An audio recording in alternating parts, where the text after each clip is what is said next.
Hello mga ga, na-inspired lang po ako kay Ma'am Ferna Rose na gumagawa nito ng malagkit na bigas na ube flavor. At OBB Kuyima, yung kanyang tawag sa kanyang paninda, pero ngayon mga ga ay ibahin ko na lang po.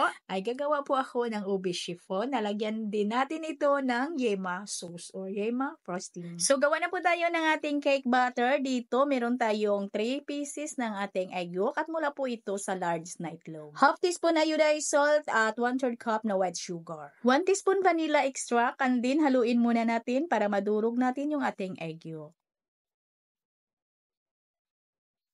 At sa ating ube flavor mga ga, ay gagamit lang po ako dito ng 1 tablespoon ng ube flavor powder. At ito po yung gagamitin po natin ng mantika. Basta na ito na mantika yung gagamitin natin mga ga, ay ang lambot po talaga ng outcome ng ating chiffon cake. At 1/3 cup evaporated milk and then haluin para matunaw yung ating asin at asukal. At nang tunaw na po yung ating mga dry ingredients, ay saka na po tayo maglagay dito ng 1 cup na cake flour. At 1 and 1/2 teaspoon ng baking powder. And then haluin until well combined at nang kuminis din po yung ating mixture. At salain lang po natin ito para sure talaga na wala po yung lumps at makinis talaga yung ating mixture. And then iset aside lang muna natin ito.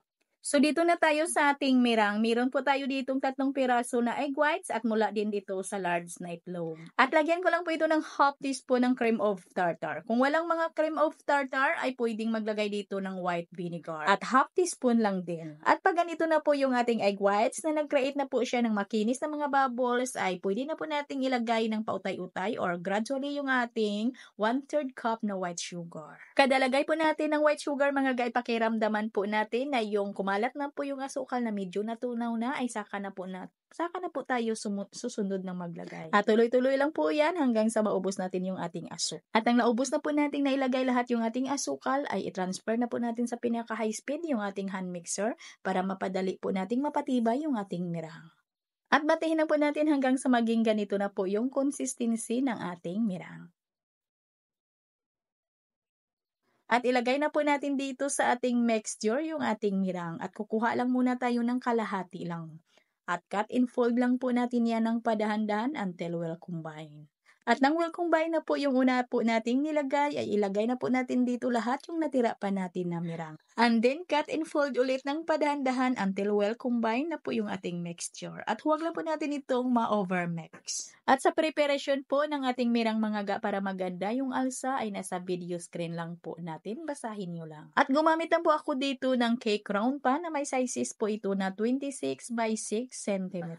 At nilagyan ko lang ho yan ng parchment paper sa ilalim. At kailangan na mainit na po yung ating oven bago po natin ito isalang. At nasa 160 degrees Celsius lang po yung init ng aking oven dito para maging flat lang po yung ating chiffon. At niluto ko lang po ito sa loob ng 30 minutes. At pag umaangat na yung bandang gilid niya mga ga, ibig sabihin ay luto na po yung ating chiffon cake. So dito na tayo sa ating yema sauce or yung ating frosting. Dito meron po akong 2 peraso ng egg yolk at mula po ito sa large na itlog at lagyan ko po ito ng half cup na condensed milk. At 1 3/4 tablespoon na cornstarch. And then haluin muna natin ito. At maglagay tayo ng half cup ng evaporated milk at kaunti lang po talaga na asin at mga 1 teaspoon ng vanilla extract. At haluin muna natin ito at isalang na po natin. Lutuin po natin ito sa mahinang apoy lang ng ating kalan. At diretso lang po yung paghalo natin dito. Huwag lang po nating tigilan sa paghalo para hindi din masunog yung ilalim. At pag ganito nakalapot ay patayin na po natin agad yung apoy ng ating kalan at lagyan natin ito ng 1 tablespoon ng margarine and then haluin para matunaw yung margarine. At pagkatapos nito mga ga ay diretso na po natin ito ilagay dito sa ibabaw po ng ating ube chiffon cake. At ipantay lang po natin yan at ibalik po natin ito sa ating oven. At yung function ng ating oven dito ay sa ibabaw lang po yung init at ang temperature niya ay ilagay po natin sa 200 degrees Celsius. At dito sa ating toppings mga ga sa ibabaw, ibahin ko lang po yung aking diskarte. Pagkalipas ng mga 10 minutes na medyo nag-dry na po yung ating yema sa ibabaw ay kinuha ko po yan sa ating oven at nilagyan ko ho yan ng condensed milk.